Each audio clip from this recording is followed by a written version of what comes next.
y'all, what's up? It's your girl Shani Cole, and welcome back to COLEhuStle. Hey COLEhustlers. Alright you guys, so today's video is gonna be something that is probably difficult for me to do. Excuse the way I look, y'all. I'm so sorry, but this is the best I could do today. I have been just in a trying period, and it's been really hard for me to concentrate and for me to work and focus. I've been sick, you guys, so I haven't been getting into YouTube like I should. So I wanted to come on here today and do a video basically giving you guys some tips on things that help you come out of depression or come out of your anxiety attacks. The first thing that I find helpful is to find you some books that are inspirational. A lot of people don't read, and I'm very surprised a lot of people don't read, but reading is something that actually helps me. It's something that I've been doing since I was a little girl. I love books. I feel like reading kind of takes me to another place.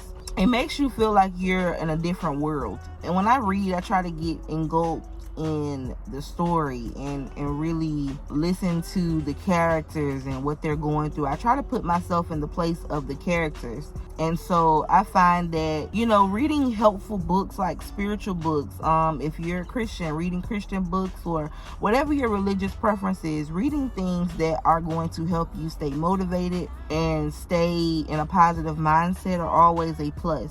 So I highly encourage like spiritual, motivational, even books about mental health and how to overcome them. My second thing that I suggest you guys do is walking. I'm not a big exerciser, but something that I do enjoy doing is taking walks because it allows me to get into nature. I'm sitting around a lot of trees right now because nature just kind of helps me stay calm. One of my favorite colors is green, and when I get to see a lot of green around me and a lot of nature, I actually feel more at ease. It helps me to relax.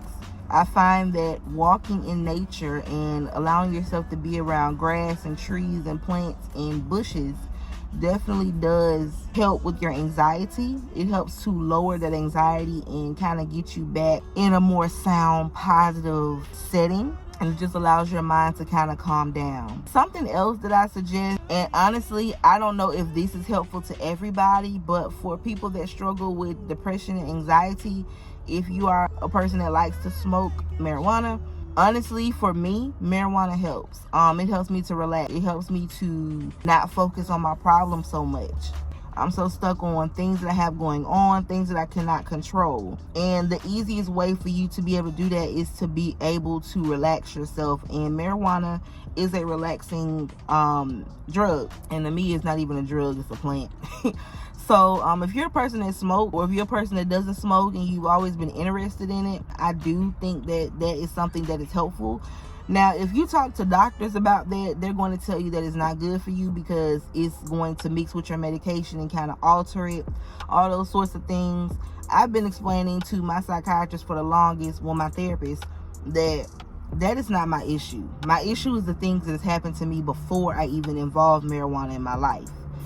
I was having these issues before I started smoking, so it is not increased with smoking. This is something that's been here. You know what I'm saying? So for me, marijuana helps. Now, if you're not a smoker, if you're not interested in it, then something else that you might be able to do that can help you to relax is go get a massage. Massages. I've never had a professional massage, but I've always wanted one because it is one of the most peaceful things to do.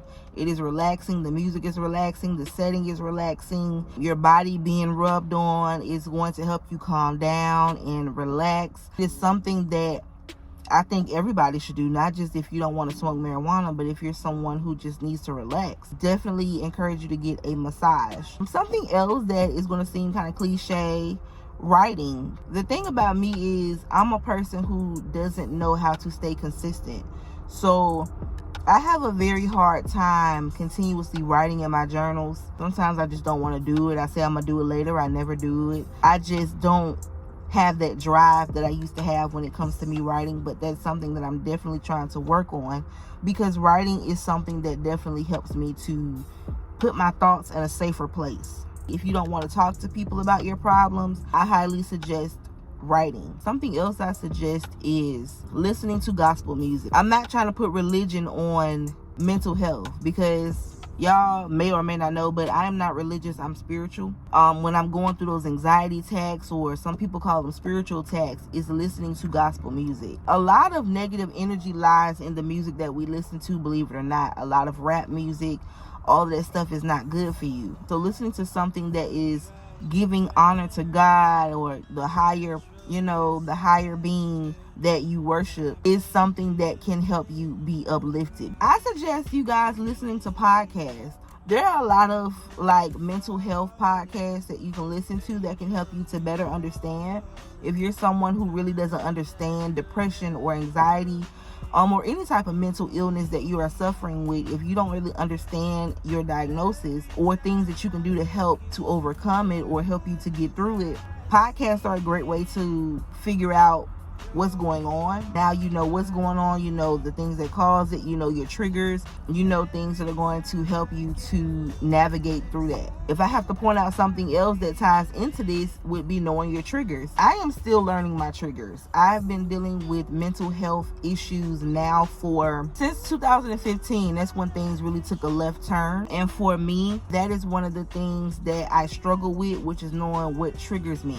Because I have a tendency to go off sometimes without even knowing what's going on.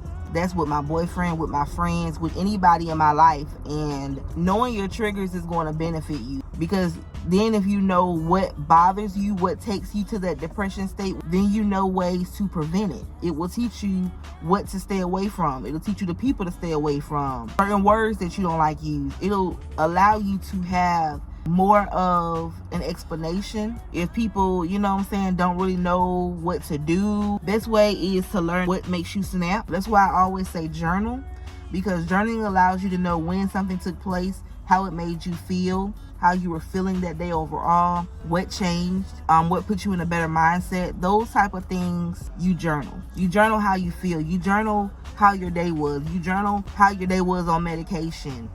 Things like that. It definitely does help. Something else I do, you guys, I like to watch comedy things. TikTok, any type of like comedy, stand-up comedy. I love watching the 85 South show. It could be Richard Pryor, old stand-up, or, a movie, All About the Benjamins, Friday. Watching something that is going to make you laugh. Laughing is good for you. It's good for your mental health especially. Be around funny people. Those type of things uplift your spirit. It is something that a lot of people don't like to do. A lot of people like to be secluded, like myself. I'm a person who resorts to isolation, but sometimes isolation is not always the solution. Sometimes isolation can cause more problems than you're trying to avoid. If possible, try to be around people that are positive and that are uplifting in spirit. I hope that these tips can help someone. These videos honestly are helping myself as well, because like I said, you guys, today I am struggling. It is not easy dealing with depression. It is not easy dealing with anxiety. It is not easy dealing with any mental health disorder that you have. It is hard.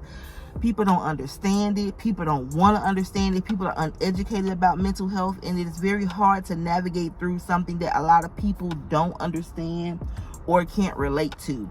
So I totally understand how you guys are feeling, and I hope that this video can bring some relief to people who don't have a clue as to some things that they can do to help them come out of that situation. So make sure that you guys like, comment, and subscribe. Please tell me how you felt in the comments. If any of these things helped you, please let me know, and I will see you guys around for my next video.